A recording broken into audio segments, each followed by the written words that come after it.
కొండకొచ్చిందండి. ఏడుకొండలో నడిచెక్కిందండి. ఓ సంవత్సరం అలాగే కొండకొచ్చిందండి, కానీ కొండెక్కలేదండి. ఏ మా అమ్మకి వెంకన్న బాబు మీద గొప్ప కోపం వచ్చిందండి. ఓ వెంకన్న బాబు, నువ్వు కొండ మీద కూర్చుని ఉత్సవాలు చేయించుకోవడం, ఊరేగడం, ఉయ్యాలు ఇవ్వడం కాదు. నువ్వు దేవుడు అయితే నాకు నలుసుని ఇయ్యకపోయావు, మరి నీ కొండెక్కని శపథం చేసిందండి. వెంకన్న బాబు దయగల దేవుడు కదండి, మా అమ్మను చల్లగా చూసేదండి. నేను పుట్టానండి, అందుకని నాకు ముద్దుగా తిరుపతి వెంకన్న అని పేరు పెట్టిందండి. అదండి కథ. సర్లే, లోపలికి వెళ్ళి కూర్చో. డాక్టర్ గారు నీ కళ్ళు పరీక్ష చేస్తారు. కంటి పరీక్ష నాకు కాదండి, మా అమ్మకండి. కంటిలో శుక్లాలకి ఆపరేషన్ చేయాలండి. ఇంతేనా? వెంటనే బయలుదేరి కట్టు, అరగంటలో ఆపరేషన్ చేయిస్తాం. అది వేరే ఆపరేషన్ మాటలా? చపాల్ కత్తులు, చమ్మనీ మందులు వాడతాం. ఐస్ క్రీమ్ లాంటి గదిలో ఆపరేషన్ చేస్తాం. బాబు, పేదవాడిని 10,000 ఇచ్చుకొని కంటించి కొంచెం రేటు తగ్గించండి. దయాధర్మం మాకు చేసయ్యా, ఓ 10 రూపాయలు తప్పకుండా తగ్గిస్తాం. అలా అనకండి అయ్యగా, మా అమ్మే నాకు దేవుడండి. మా అమ్మకి చూపు రాకపోతే నేను ఏం లాభండి? వెళ్ళి పరీక్షకుంటాను. మా అమ్మకి చూపు తెప్పించండి. బాబు, గమనించండి, కనికరించండి, మీకు ఆడపడుకుంటారు. ఆ డబ్బుకి ఆపరేషన్ గదిలో కడుపు కూడా కట్టినాను, తెలిసిందా? ఆపరేషన్ అంట, ఆపరేషన్. వెళ్ళారు. అమ్మా, నా లాంటి పేదవాడికి తల్లిపోయేదమ్మా. వెంకన్న బాబు, మా అమ్మకు చూపు తెప్పించే దారి చూపించు స్వామి. బాధపడతాను. వెంకన్న నీ ప్రార్థన తప్పకుండా వింటాడు. మీ అమ్మకి చూపిస్తాడు. ఎలా ఇస్తాడన్నా? నా దగ్గర 10,000 లేవే. రూపాయి ఖర్చు లేకుండా మీ అమ్మకు ఆపరేషన్ చేద్దాం. నీలాంటి భక్తులు కన్నీళ్ళు పెట్టుకుంటే భగవంతుడు ధరించగలరా కన్నా? అన్నా, నేను వింటున్నది నిజమేనా? నిజమే తమ్ముడు. తమరెవరు బాబు? దేవదూతలా? అవును, దేవదూతలే. నువ్వు నమ్మిన వెంకన్న నీ కోసం 7 కొండలు దిగి వచ్చాడు. శంఖ చక్ర కళా పద్మాలకు బదులు సత్యధర్మ శాంతి ప్రేమలు, వజ్రకిరీటానికి బదులు జటాజూటం, సువర్ణాభరణాలకు బదులు కాషాయంబరం, నామానికి బదులు చెరగని చిరునవ్వు ధరించి వచ్చాడు. అభయవరహస్తాలు మాత్రం అలాగే తెచ్చుకున్నాడు. ఆ నడయాడే శ్రీనివాసుని దూతం. దేవుడు ఎలా కోసం దిగి వచ్చాడు? ఏడి బాబు? అదో అదో చూడు.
పాపం వాడు కళ్ళకు పడింది.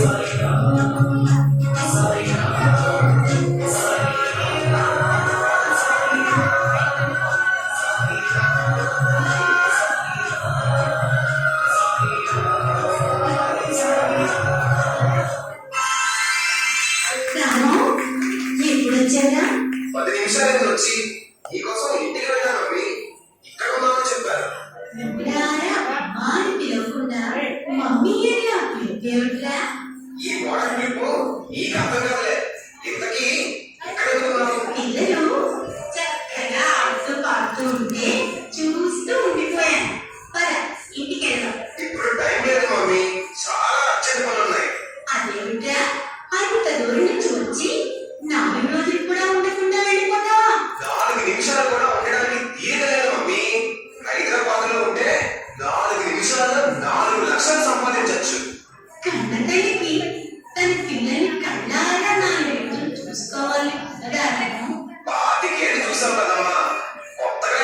చూస్తావు? తల్లి దగ్గర 4 నిమిషాలు ఉండలేదు వాడిని.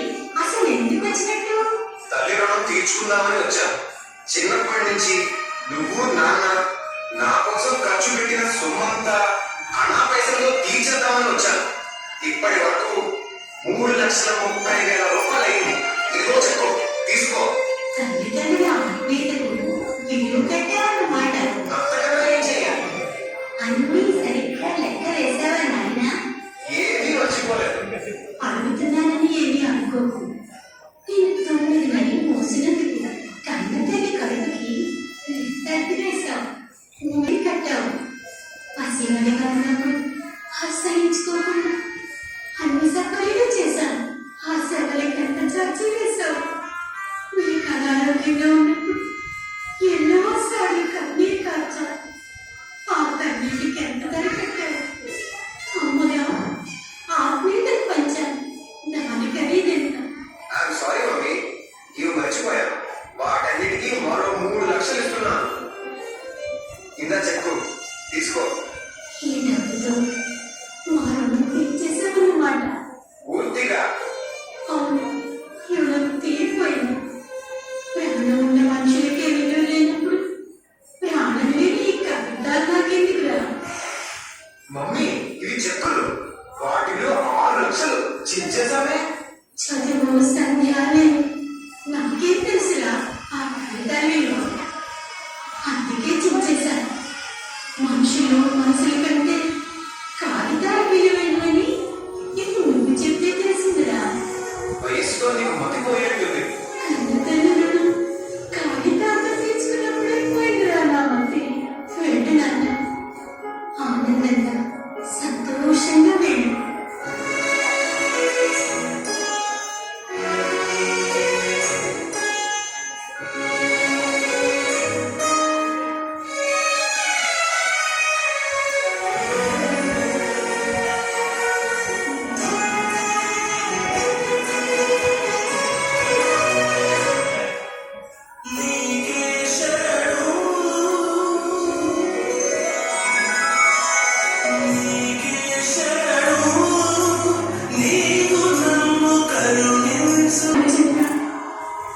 తండ్రి మాట జరదాటని వాడు. అమ్మని ఆదరించలేదని నా బిడ్డ మీద కోపగించు. వాడిని చిన్నగా చూడు. ఎప్పుడైనా వాడు ప్రేమగా అమ్మా అని పిలిస్తే నేను భాగ్యం కలిగించు. చాలా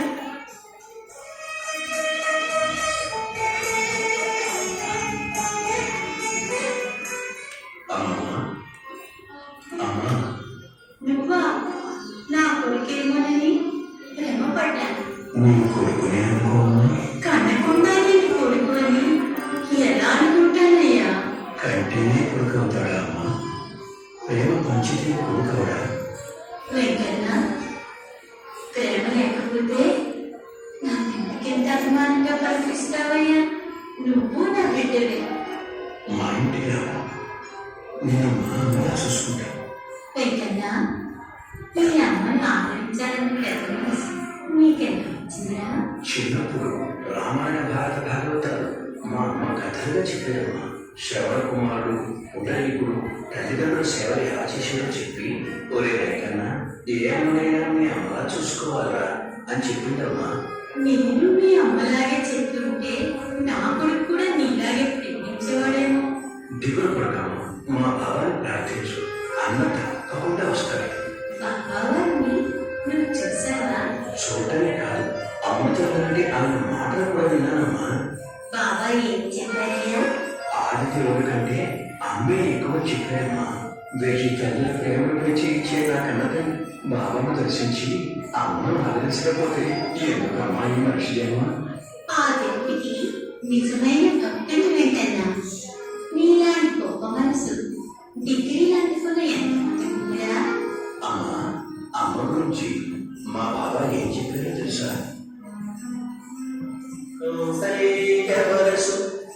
గర్భమౌటము కదా రాముడు దేవుడై రమణనాంచి సీతా మహాసాగర చెలకి పెంచుట కదా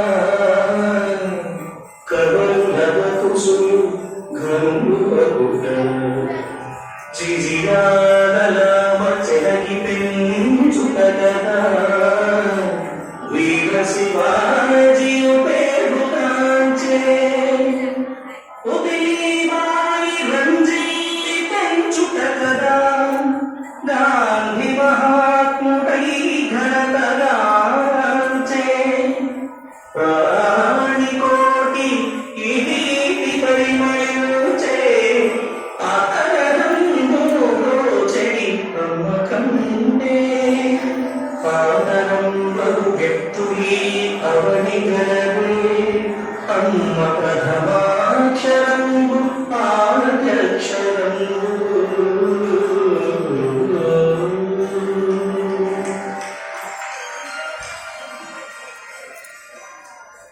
పదం ఇంటికి వెళ్దాం.